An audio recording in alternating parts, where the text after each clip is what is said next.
Coming up on this episode of Don't Panic, we're back with more tech news. Unsurprisingly, we're going to talk about new things from companies like Microsoft and Apple. Plus, we're going to talk about other big-name companies you've heard of, like Amazon and Snapchat and Dropbox and Nintendo and all kinds of technology. It'll be fun. So join us as we do Don't Panic for you, our gift to you, right now.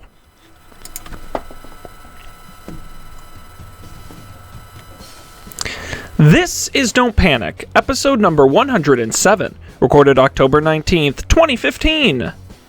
IPO dangers, hidden costs, and scams galore.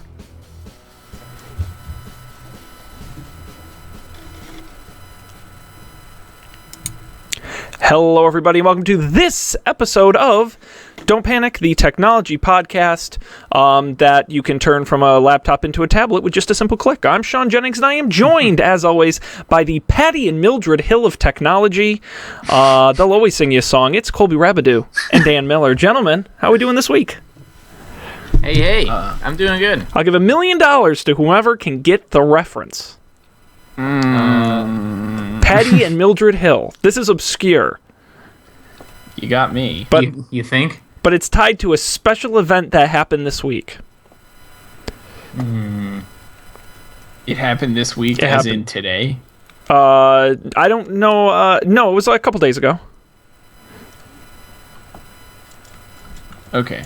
I don't know. I have no idea what it is. Well, of course, Patty and Mildred Hill credited with writing Happy Birthday to You, the birthday song, because one of our own has had a birthday this past week. Dan Miller, of course. Gosh, yeah. Happy birthday to Dan. We won't sing it, lest we be sued for copyright infringement. Didn't the court recently rule that copyright was not valid?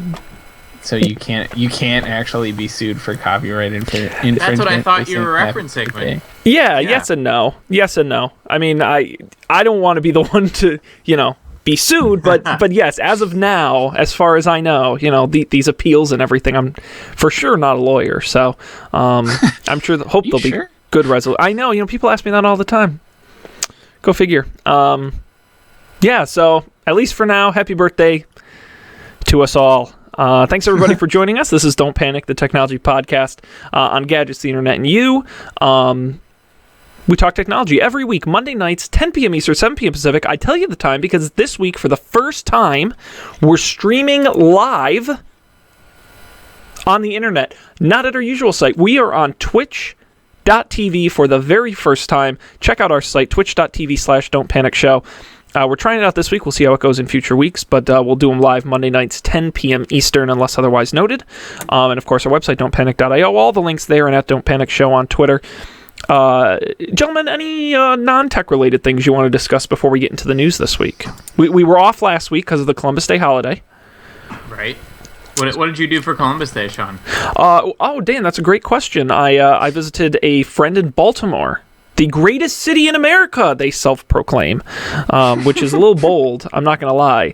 Yeah. I don't know who came up with that, but yeah, it was okay. I don't know if I'd call it the greatest city in America, but it's a pretty good city in America. It wasn't the worst city in America? I'm not at liberty. I can't. I'm not the judge of that. So it's. I'm trying to think of all the cities I've been to. It's probably the worst I've ever been to, but I've never been to any really bad cities. Even Los Angeles, I thought was kind of nicer. I mean, I think it's certainly the case that Worcester, Massachusetts, is way worse than Baltimore. Yeah. Wow. Yeah, Worcester is pretty terrible. But I don't know, that's might be bordering on a different sort of city. I don't know what population wise. I would imagine Baltimore is bigger than Minneapolis is probably pretty terrible. Yeah. Really? See, I was wondering, Sacramento? Last night the Patriots were playing the Colts, and I was like, what is Indianapolis like? I hear it's very nice, but again, I've never been. Motor Speedway there. I've actually been to Indianapolis. Oh, interesting. There was also a rodeo. To give you some idea of the local flavor. That does sound local. I want to go to Montana or something. Do you? Montana's cool. Yeah. Yeah. I'd like to live there for like a year. Wow. That is bold. Just cause. Just cause you can. As long as you have internet, Colby, I guess that's right. all you really need. Do they have internet there? Depends where you are. Yeah, it's fair. It's fair. I barely get internet here, and I live near people, so I can't imagine what Montana's like. That's true. Cool. Dan, you do anything over the holiday weekend of note? Last weekend, I don't think so. I did not do anything of note over last weekend, although I will confess I have not yet opened up our show notes, so I don't know what we're talking about. Nor have I picked a pick. What? But it's gonna have to be a different thing than this, because I believe what I did last weekend was I picked back up The Witcher 3 on the PS4. Like, sort of gave it another shot. I hadn't really played it since like June. And it does get very good. So it's the most Game of Thrones-esque game I've ever played. It is brutal. Did you get to the naughty parts? Oh yeah, no, there are naughty parts all over the place. You can't escape. Yeah. It's sort of like one of those games where it presents you with really tough moral decisions, except they're like Game of Thrones-esque tough moral decisions. Yeah. Let's say I was involved in trying to break this guy's curse, and then they are timed decisions, so you have to make a decision really quickly. And I was involved in one where this woman passed me a baby and frantically yelled at me to throw it into this oven. What? Yeah. Huh? It turns out, I won't say anything more. Whether you should or should not do that is up to you. Wow. It's a real moral dilemma. Yeah, but see, that's the thing, is it actually is. There's context I'm leaving out as to why you might want to do this. It's really good. Anyways, maybe that's my pre-pick. That's what I did over Columbus Day weekend. Nice. Very cool. I was also in Baltimore with Sean. We were on the same trip, similar trip. Colby, in one sentence, your favorite thing about Baltimore? I liked the tots that we had at that place. They're known for their tots. I didn't know that. Yeah. Oh, the crab cake. For me, it all sums up crab cakes and beer. They're good beer. Definitely. That resurrection that we had was that was good. A lot of beer. Yeah. Great crab. Yeah. I got crabs in Baltimore. Cocktails. You guys think we should talk about technology? Yeah, maybe. You didn't go into DC at all? No, just in and out of Baltimore. A couple days. I did stop in Connecticut and get caught in Connecticut traffic, so that was fun. Yeah, that's always like there was no traffic, like the George Washington, no traffic. As soon as I hit Connecticut, traffic. It was amazing. Like I flew around the city. It was lovely. Hit Connecticut, bumper to bumper. For the first 2/3 of my life, the only thing I ever did in Connecticut was sit in traffic. I think that's like a career option there. Yeah. Like you can get a degree in that or something. Yeah. It's since then I've done others. I'm just trying to think of recent history. I'm just thinking of the list of places we've shit on in the last 10 minutes. I'm reading the Wikipedia article about Baltimore. Can I list all the nicknames that Baltimore? Oh, please, has? yes. Absolutely. Charm City, Mob Town, Be More, the Land of Pleasant Living, What? the City of Firsts, Monument City, Ravenstown, Clipper City, the Greatest City in America, Get It On It, the City That Reads, and Believe. My favorite is to be believe, because that's just a word. I guess. Oh, those are mottos. Sorry. Oh, okay. The last three are mottos. But that's the greatest city in America isn't a motto, and neither. Oh, get in on it. Get in on it. Get in on it. That's my favorite. That sounds like the city that reads is also pretty good because some marketing agency got way overpaid to come up with those. Guys, one word: Baltimore. Believe. Believe. Cool. Hey, sorry, Baltimore. Don't take it personally. Or any of the other 30 places we've crapped on. In general, I had fun in Baltimore. The touristy parts were very nice. Yeah. Like, I've been there before and also had fun. So. Yeah. It's the greatest city in America. Very cool. Well, let's jump into technology news. We've got a lot of stuff, 2 weeks worth of stuff, in fact, gentlemen. I know, Dan, you haven't looked, but Colby, is there anywhere you'd like to start? I would say the first would be we. It seems like forever ago we did not cover Microsoft's event 2 weeks ago because it was on Tuesday after the last episode we did. I actually watched that. So does that sound like something you guys would want to talk about? Yeah, that sounds good. Something the people at home would want to hear about? We certainly can. I think we previewed it on the show that Microsoft was having an event around Surface and Lumia and their hardware properties. They announced a series of things. Let's talk about it. Let's start with this, what I'd consider to be the small stuff. HoloLens, they announced, is going to be available for developers, $3,000, but you have to apply. It's not for everybody. You have to have a reason to actually get one, and that'll be coming sometime in 2016. And they showed off some more flashy demos as well for that. Microsoft Band 2 is now available for sale. It's got a better sort of display glass thing on it. OLED with Gorilla Glass, and a bunch of new apps. $249 available starting October 30th. They announced some Lumia phones, 3 of them in fact. The 950, which is their sort of flagship device, 5.2 inch, with a 20 megapixel camera. And let's see, launching in November for $549. The 950 XL, which is very similar but bigger, 5.7 inches. And you're going to pay a little more at $649. And they also did the cheap Lumia, the Lumia 550, 5 inches, $139 with a 5 megapixel camera and a basic processor in that. Any thoughts on that? I'm interested what Colby thinks of the laptop. Well, let's. Sorry. Well, I was going to say, any thoughts on the Band or on HoloLens or the phones? No. I mean, what's new with the Band? Like, it's just a better display, a slightly different color, and more apps. Okay.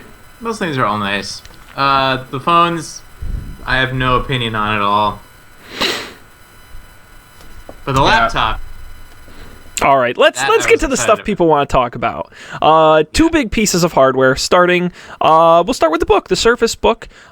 It's a laptop announced by Microsoft. 13.5-inch display, 12-hour battery life, glass trackpad, supporting stylus and touch input, but it has a hinge. And not just any hinge, a wacky hinge. A dynamic fulcrum hinge is what Microsoft calls it. The screen can flip all the way around 180, and then you can detach the screen to create a standalone Surface tablet. One of the other big advantages to this is that there is a separate graphics processor, if you upgrade to that version, in the keyboard. So when you have just the tablet, it's got like the Intel integrated graphics and it works like a Surface. But when you plug it in, you get like super extra graphics power, really powering it to even more of a pro device than the regular Surface. It starts at $14.99 and it's configurable up over $2,000 with accessories, and is available October 26th. Pre-orders right now. Yeah, I mean, so certainly interesting. I don't know. I can't decide if I would like. So, first things first, this is not relevant to my life because I don't want a Windows computer. And it's nothing against Windows, really. It just is not is not how I run my life. So, but second thing, like imagining that this was the software I wanted, I can't decide. It seems cool.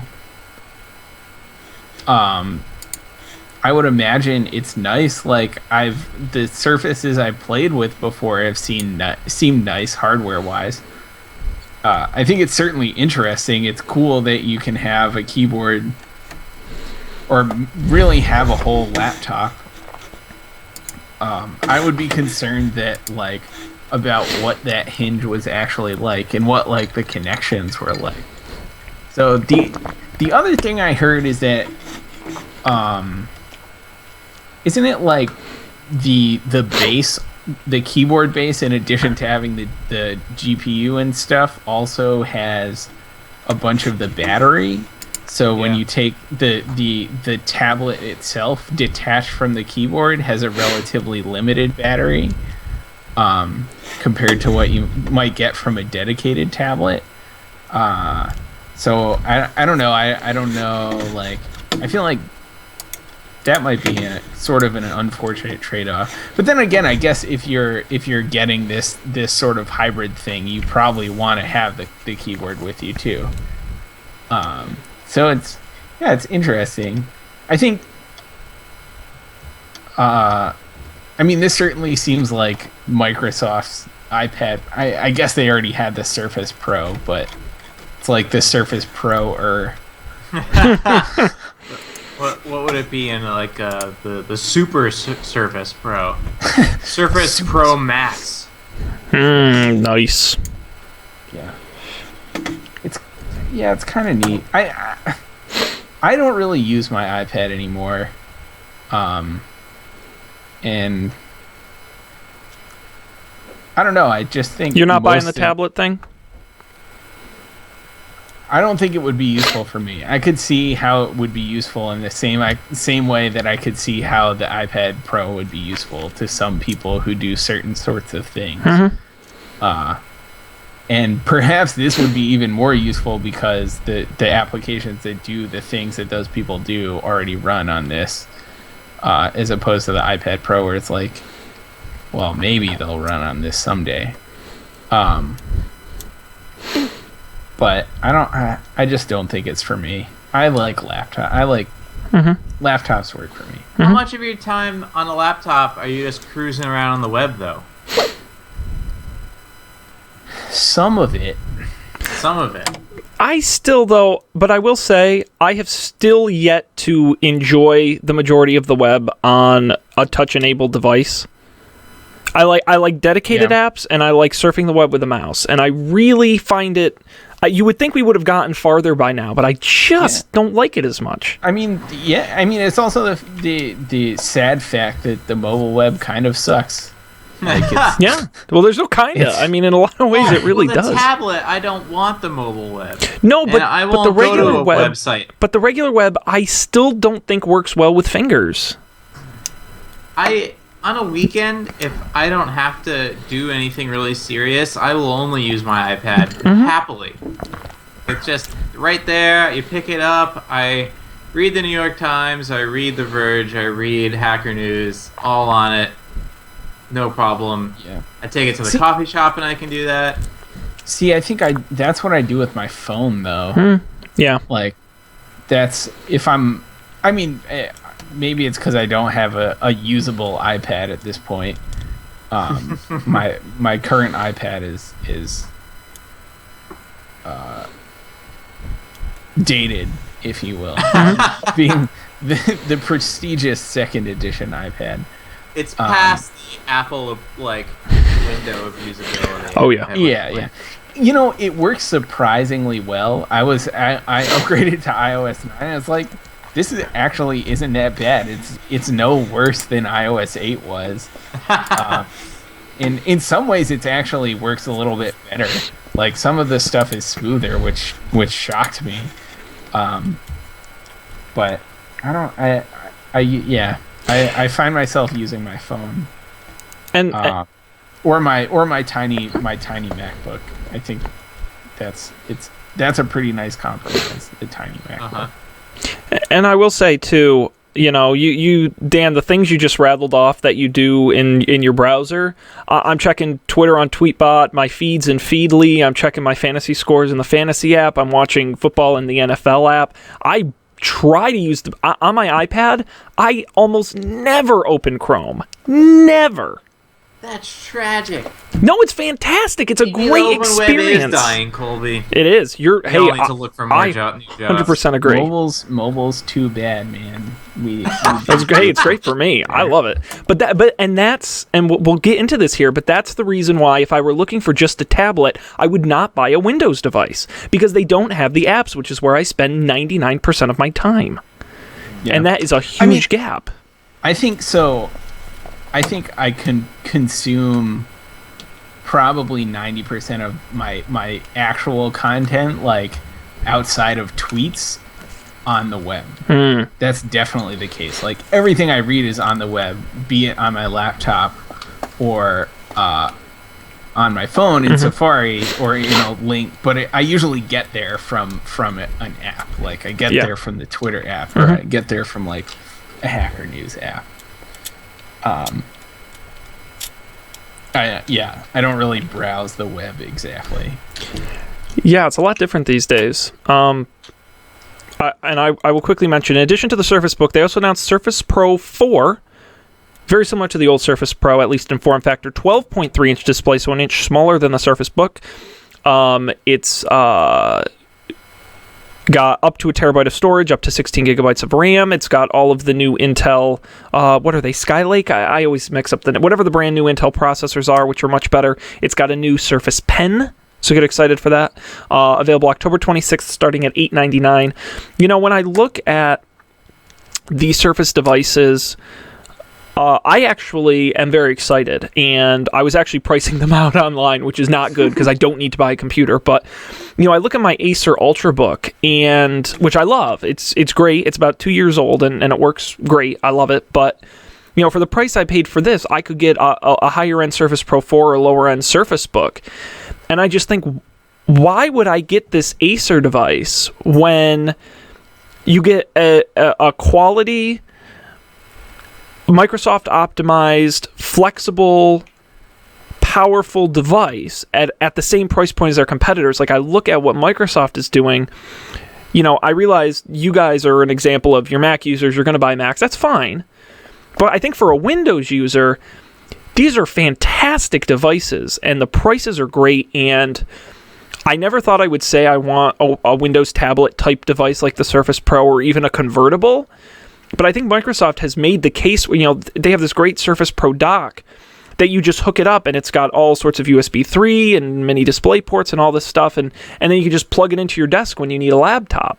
And I think Microsoft has finally figured out how to do this form factor, and I think the Surface, both the Book and the Pro, are super, super compelling devices. That's from a Windows user's perspective. And I think I have average people who I don't consider technology people coming up and asking me about buying Surfaces. And I've had that happen more than once, which never happens for Windows stuff. I get more questions about Chromebooks and Macs than I do Windows devices. So I think that says something. Yeah. I am also, I would use this if the Surface Book Pro ran Linux reasonably well. I could use that. Like, I really like the form factor. I like how it looks. I like the specs. You can actually get 16 gigabytes of RAM in it. Yeah. Or maybe even more, possibly. Yeah, you can go pretty high. Yeah. And so many of these Ultrabooks, they don't let you do that. The specs are like pretty underpowered for someone who actually needs to do work on a laptop. And I will say, and the problem that's always had with Microsoft partner hardware, not from Microsoft, but other companies, is they are cheap and they are plasticky, and I'm sick of it. I really am. These devices, you look at them and they break. And then you look at these, like, it's like magnesium and like all this beautiful stuff, and you're like, I finally feel like I'm in the Mac group where it's like, oh my God, this is like cool, nice hardware I actually want for Windows. Right. I mean, for most people, like we have strong opinions about the software we're using, but most people probably don't. So they're gonna buy the thing that is, presented to them, that's available, and usually that's like a shitty plastic computer. Yeah, like that. Most Windows computers aren't nice. I mean, and obviously, it costs money to make a nice, to put together like a nice body and stuff, and a nice trackpad, and so there's trade-offs there. Like, obviously, at a certain point, I don't know, like, you have to start making compromises to meet the price point you want. But it's cool. I mean, I think you're right. These do seem like nice pieces of hardware, which in the past wasn't really an option if you wanted to stick around in the Windows camp. I don't think there's ever been a better time to buy a Windows computer. I think now is absolutely at peak Windows, and hopefully that continues, because I think, love or hate Windows 10, it's at least relatively usable, and there's a lot of good hardware for it, even outside of Microsoft. Lenovo's making really good stuff. A lot of these guys are. So if you're a Windows fan, things are looking up. Step off that bridge ledge and hang with them, because there is hope. Right. Don't go to the Mac dark side, please. No, I'm just kidding. All right. Well, we spent like half the show talking about that, which is fine. A lot of super cool stuff, outstanding discussion, but we're going to move on because we've got more to discuss. Gentlemen, what in the rundown has grabbed your eye to discuss this week outside of Microsoft? What did Battlefront really cost? Because I played this game and it was cool. Yes. Cole, did you play this game? No. Did you What? play the beta? Yeah. I did. I had no idea. When was that? This weekend? I think it was last weekend. Oh, see, I was in Baltimore. Oh, okay. Yeah. I would have. It was pretty cool. The graphics are amazing. The guns are just so wildly inaccurate that it feels really true to the Star Wars form. How they were always shooting and never hitting anyone. Yes. Yeah, it was fun. Anyways, what's this about it costing what it costs? Yeah, so I thought the story was interesting because I thought we'd have a good discussion going on DLC and what it means to video games, but Electronic Arts announced that after buying Star Wars Battlefront for $60 US American dollars, they'll offer a season pass for in-game post-launch content for another $50, meaning if you want the full Battlefront experience, $110. That $50 bonus includes 4 downloadable content packs, and a 2-week advance access to each of the expansion for dedicated players, so you'll get a little bit of a competitive head start for people who really are hardcore about this. Now, of course, the $50 is optional, but I just think it brings... I don't know if we had any strong opinions about this idea that you already pay $60 for a game and then they take another $50 out of you. Yeah, did they say what you would actually get for that? It just says 4 content packs and the fact that you get them early. But they didn't say which. And nor did they say you will be able to purchase each individually. They did not say what they were individually. I'm going to assume that the season pass is cheaper only because, a bulk rate, it wouldn't make sense if it were more expensive. So, it says here that it's probably $15 each. Yeah.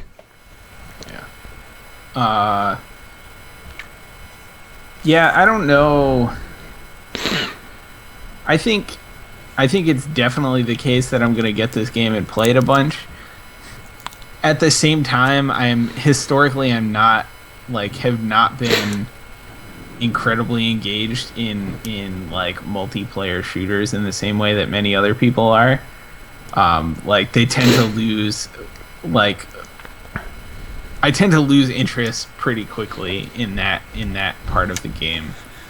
So I don't know, I can't imagine that by the time the first DLC map pack comes out, I'll be raring to buy another buy some more maps or whatever. I'm sure I'll either be...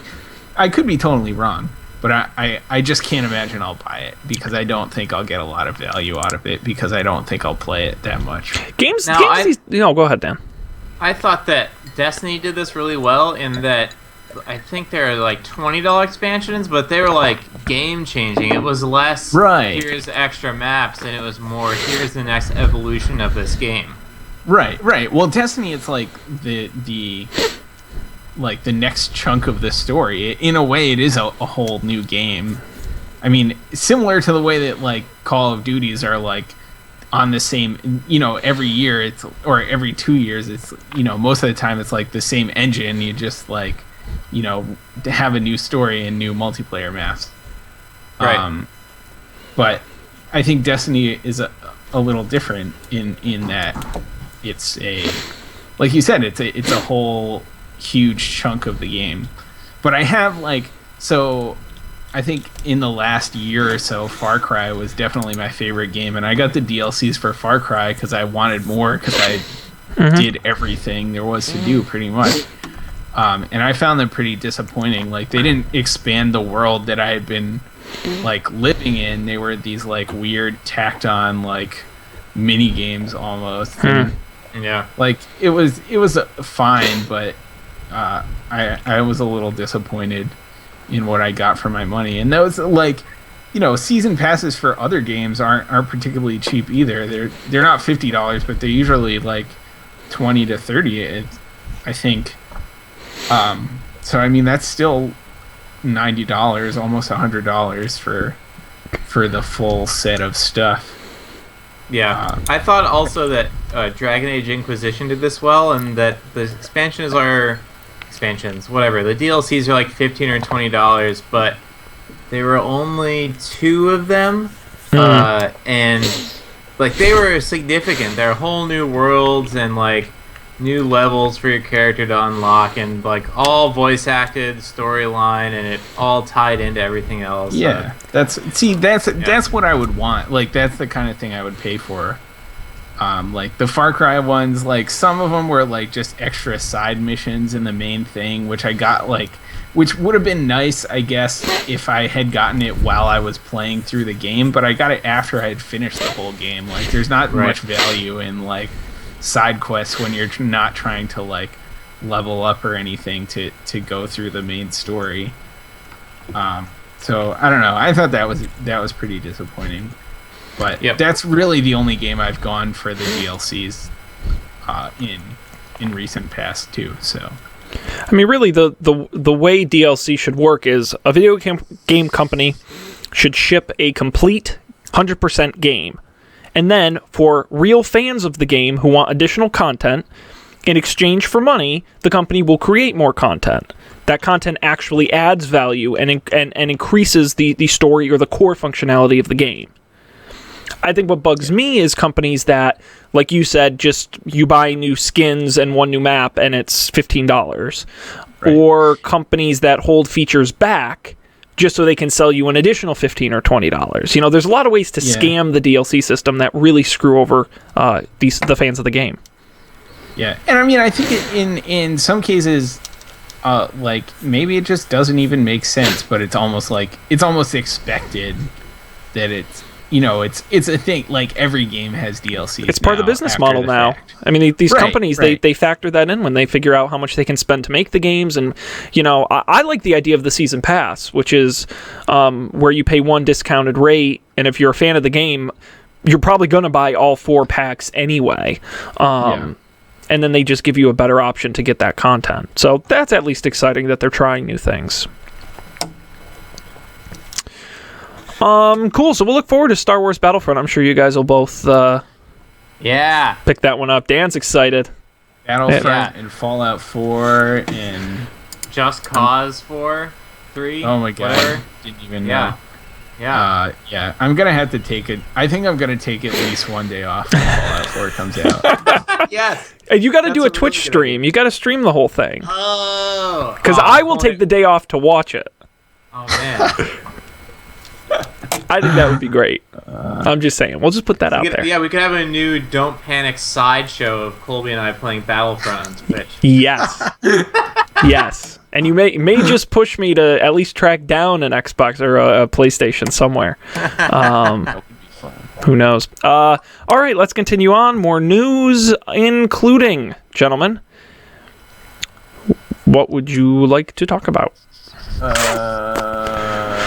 Apple stuff? Apple stuff? We can talk about Apple stuff. They announced a couple things. Nothing requiring a big old Tim Cook auditorium style announcement. That's for sure.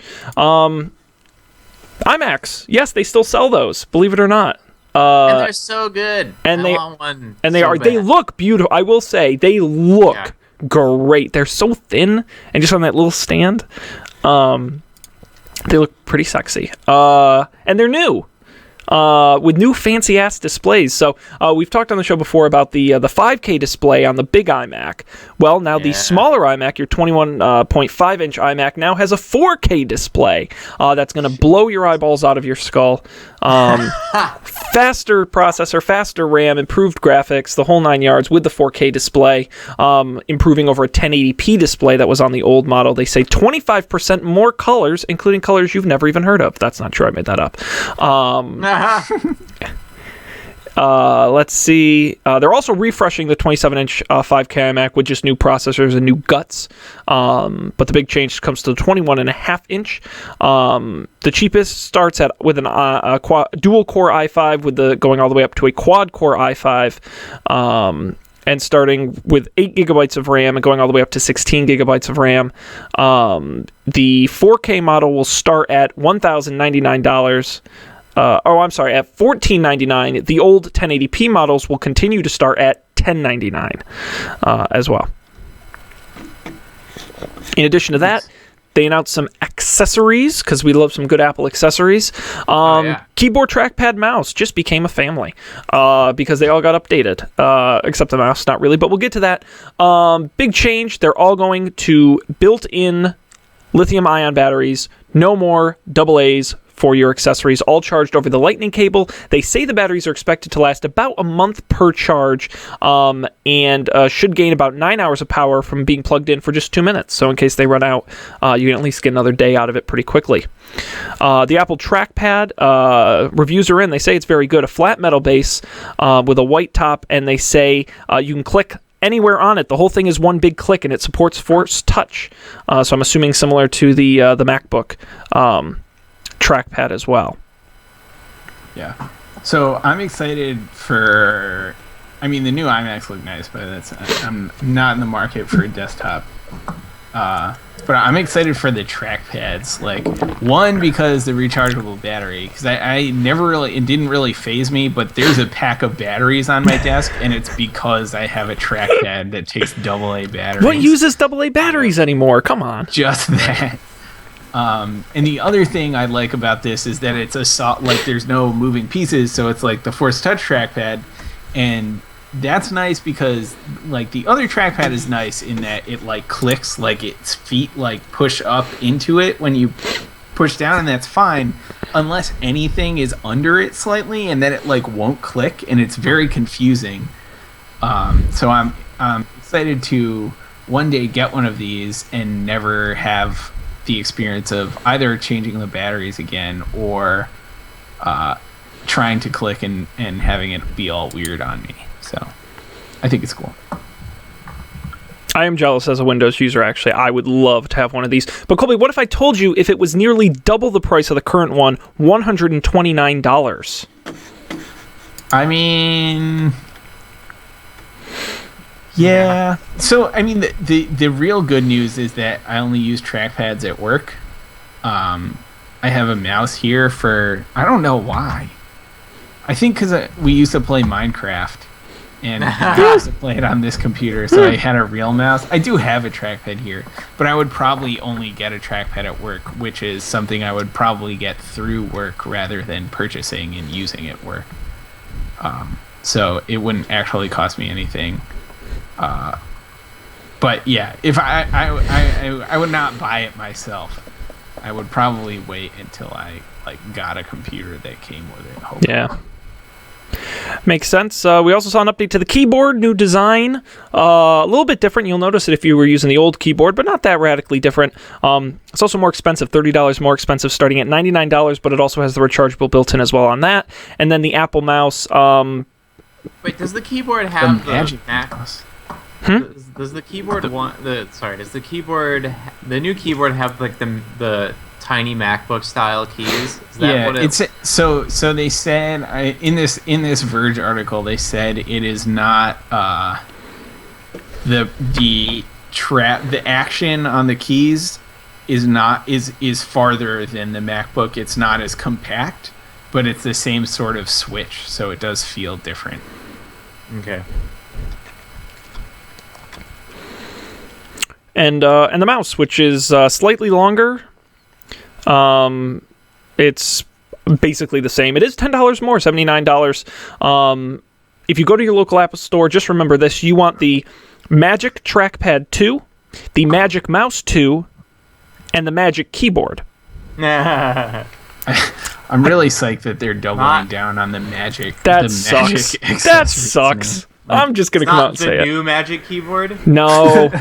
This Magic Keyboard Pro, Magic Keyboard Air. Who cares? The name sucks. Yeah. So there you go. So some new stuff from Apple. Get excited. If you're a desktop fan or a keyboard or mouse accessory fan, you're... You mean the fan that's in my desktop in the back? Yeah. Okay. Exactly. If you're a desktop fan, prepare for your inevitable doom. Whew. Apple has no fans left. You got me sweating. Very cool. We can do one more quick story before we get to picks.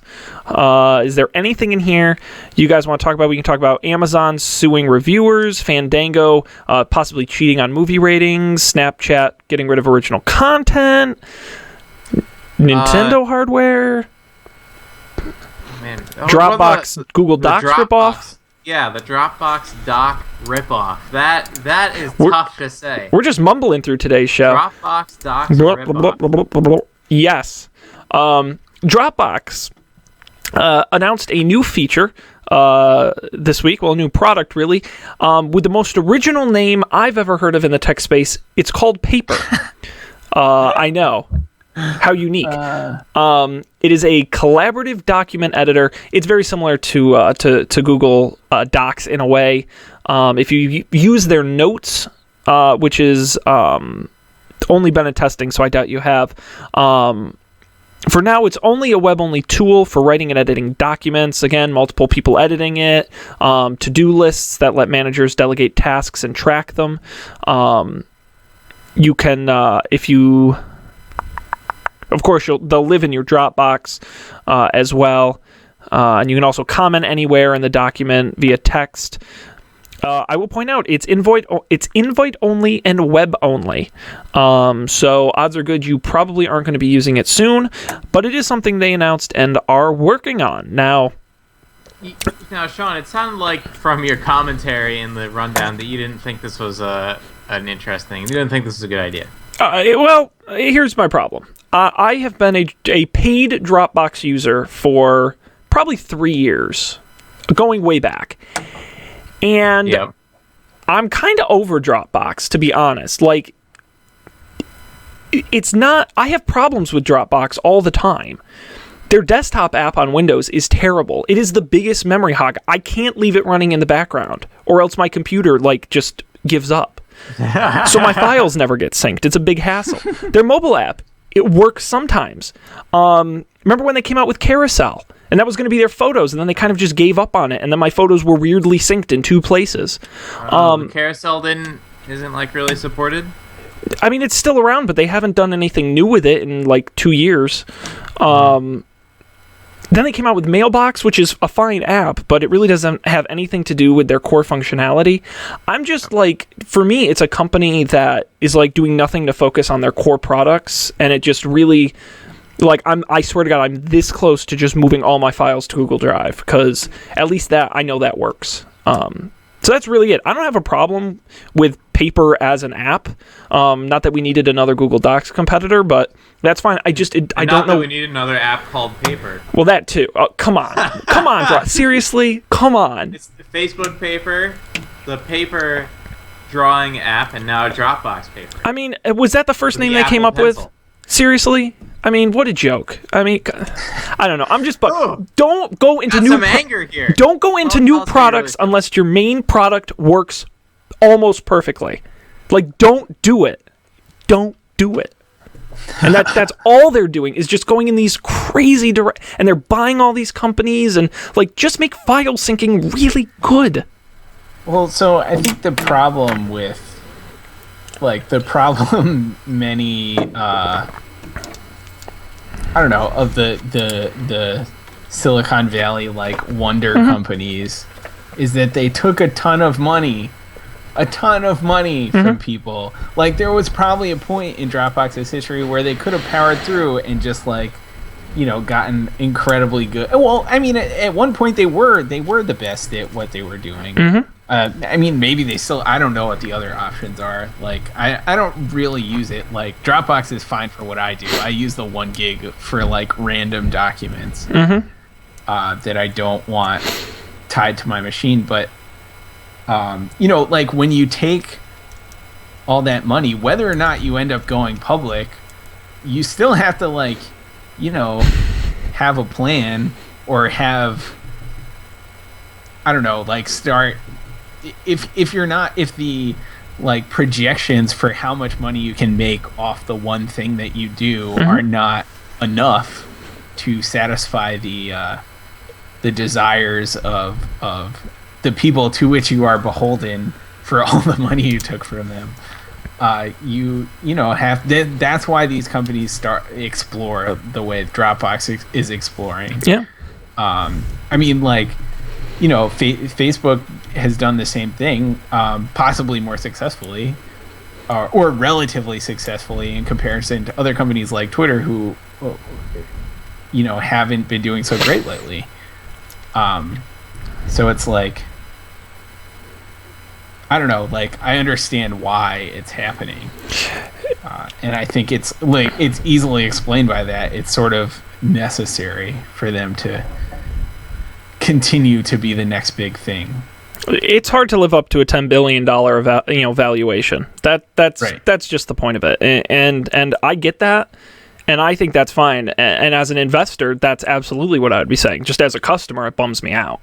And you see this happening with all, there's a story, we won't get to it, but there's a story in the rundown. Square announced their IPO, a company that, loses $150 million every year or whatever it is. I mean, some statistic, and they're out buying food delivery apps, which, okay, maybe tangentially related, but, we all can't be Amazon where we just dump money into 300 things and hope one of them is the unicorn that makes us $1 gazillion. Especially, An interesting thing that I learned recently is that it must have been a podcast talking about Twitter, because they're the big news about that sort of stuff lately. But I guess as a company, once you take a certain amount of like in private investment, you're like required to go public. Like once you've taken X dollars in private capital, you have to take your company public, which is apparently what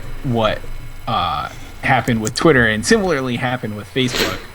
But I guess in compare and contrast, like Facebook pulled through it a little better than Twitter has pulled through it so far. Like obviously Facebook also had a rough start when they went public. Yeah.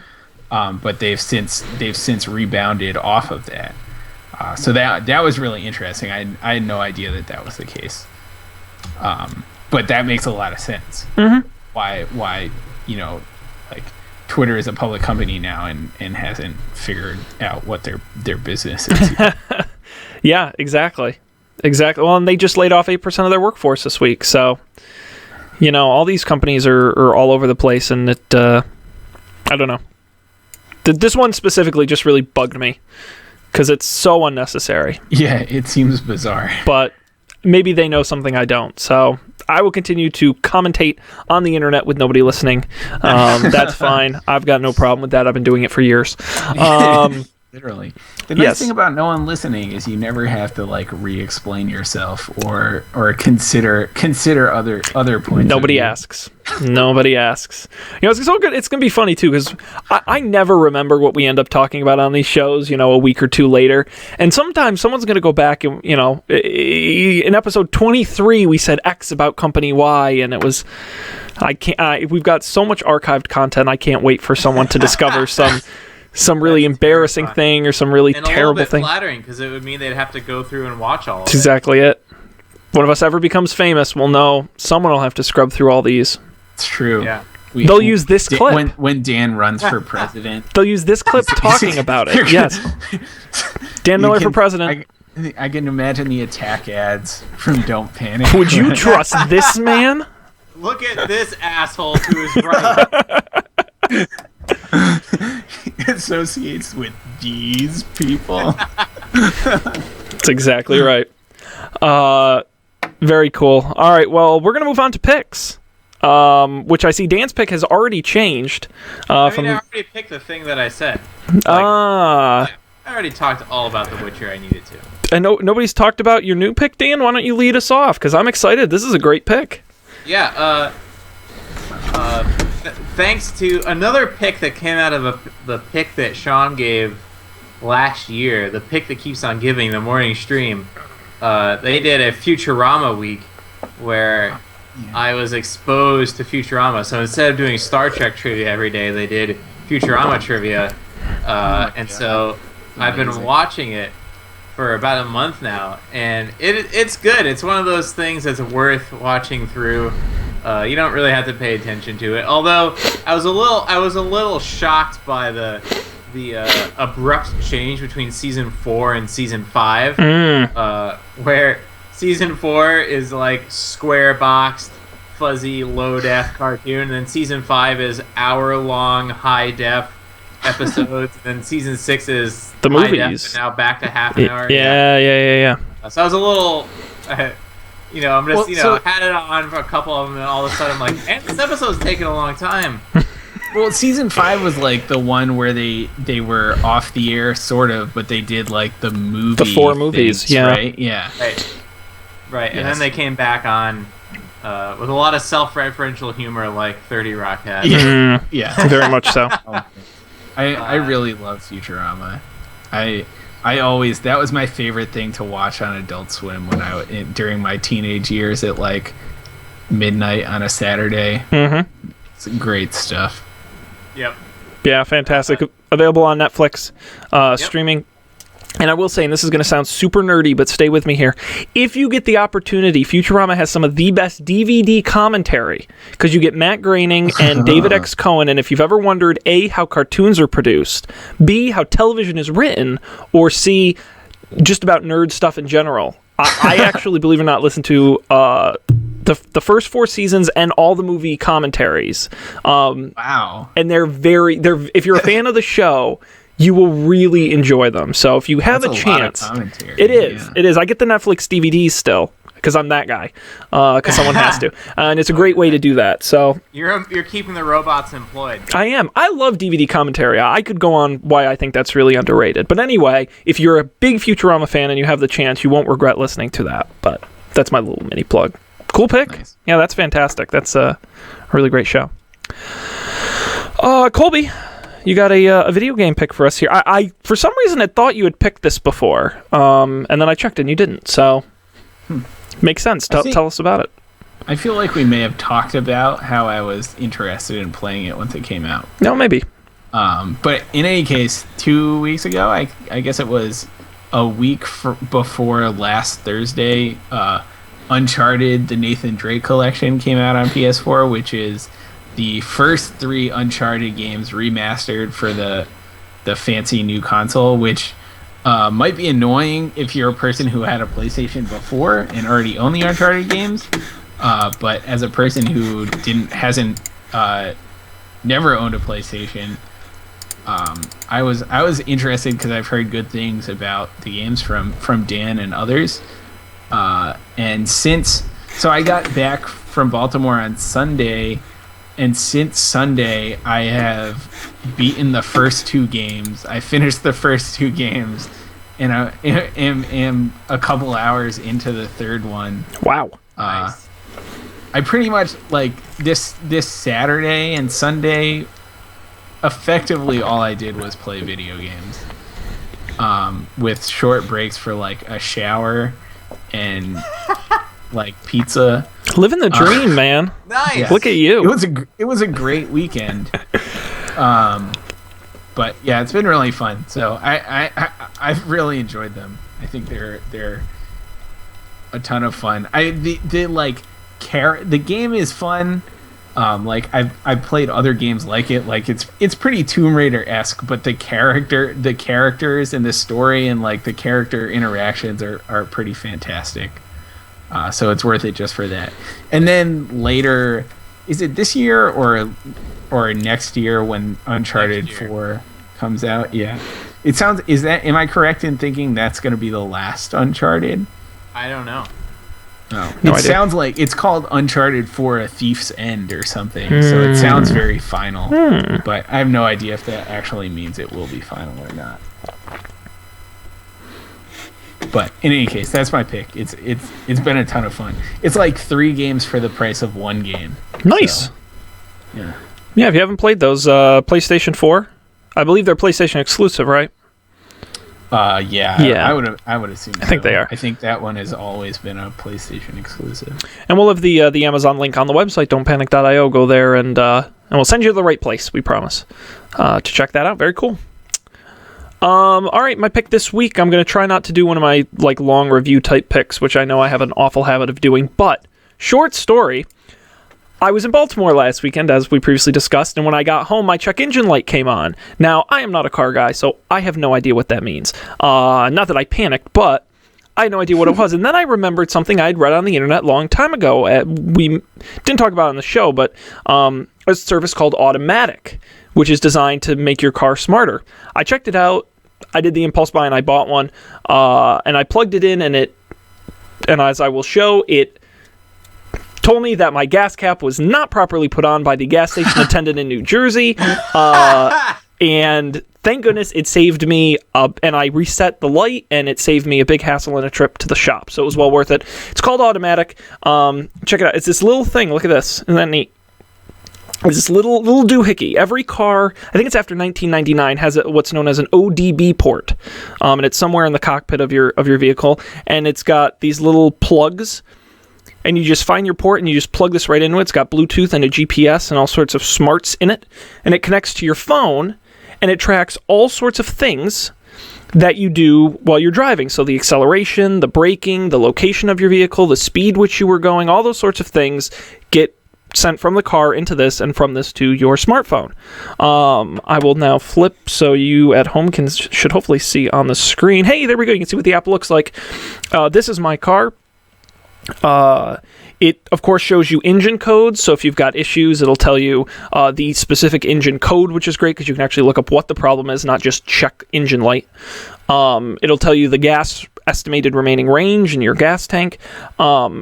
And then it scores your driving, which is kind of cool. So it looks for things like hard stops, hard accelerations, and it can actually tell you. So, for example, I'll pull up a trip I took, 13.7 miles. I had dinner at Grandma's house over the weekend.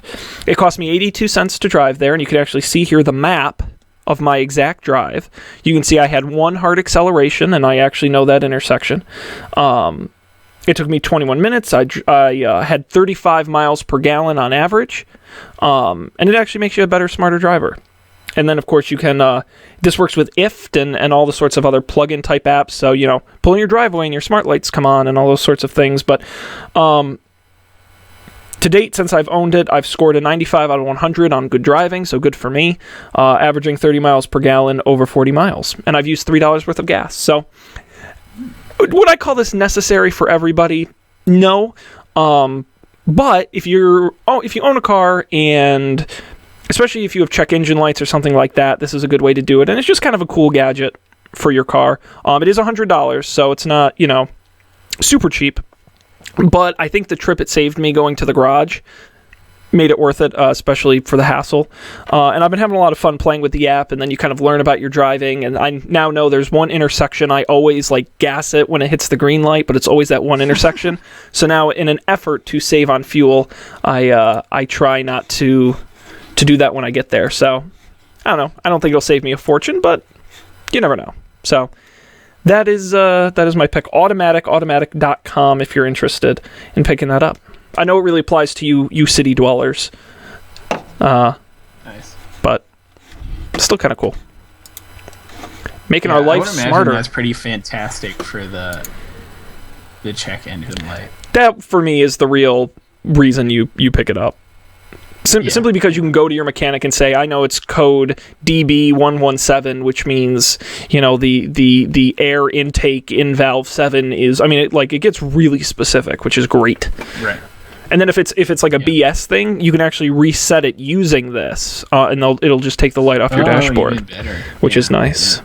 So I still think my car needs work, which sucks, but I guess that's just being a car owner. Lucky me. Very cool. living in the middle of nowhere. Awesome. All right, well, that's it. That's the show. We did it. You guys should be very proud of yourself. Even after doing 100... It's our first live show in so long. Yes, and I hope the people on Twitch saw it. Because I have no idea. I'm going to keep tweaking the settings. It's definitely going for a while. Right now, all I see is a black screen and a spinner. Yeah. Oh, we're dropping I don't know. We're actually dropping a bunch of frames right now, which is not good. And I have no idea why, because I'm not doing anything. Nobody move. Computer. Because then they won't send as many frames. All right, I'm going to assume it's fine. I'm going to keep tweaking. I would really like to stream the video, but the graphics in my computer just is not good enough, frankly, to handle it. So I'm going to keep playing with it. If we can do it, we'll do it. It worked so well for so long on YouTube. It worked. Yes, it did. It worked okay. I think if I can just get the Twitch settings right, the problem is YouTube now forces you into 720p, and I cannot figure out, which my computer cannot handle, and I cannot figure out how to downgrade it. Twitch gives me the option. So for now, we'll keep using Twitch, twitch.tv/don'tpanicshow, and hopefully we'll figure it out. This was a good test run, at least. And of course, the full video is available on YouTube as well, uninterrupted, I promise. Quickly, I will mention... these two guys, as they mentioned, I don't know the Goldilocks Zone, these two guys, along with myself, played our first Dungeons & Dragons game. I think everyone should go check it out. I certainly had a lot of fun. I think you guys did too, and we're going to do more of them. The first episode is up now, and we'll have another episode. I got to figure out the scheduling. It'll either be this week or next week. The second one will go out at GoldilocksShow.com and on SoundCloud at SoundCloud.com/GoldilocksShow. Find out just how injured Colby and Dan can get and just how lucky I can get. So check that out. That was a lot of fun. And of course, this show, don'tpanic.io, is the website for this, at Don't Panic Show on Twitter. Get all the links at the website for everything. We'll be back next week with more tech news. I'm not expecting any big announcements this week, so who knows what we'll talk about, but there's always more tech news to discuss. We've managed to do 107 of these. I think we'll be okay for next week. I hope. Gentlemen, anything else before we wrap for this evening? I don't think so. No. I'm glad we were back live on the air. It was fun. It's nice to be here. That's exciting. Thanks to our live fan for joining us. Well, we appreciate her watching in the evening. Now go to bed. There, how's that? Thanks, everybody, for watching. On behalf of Dan and Colby, this is Sean. We'll see you next time on Don't Panic.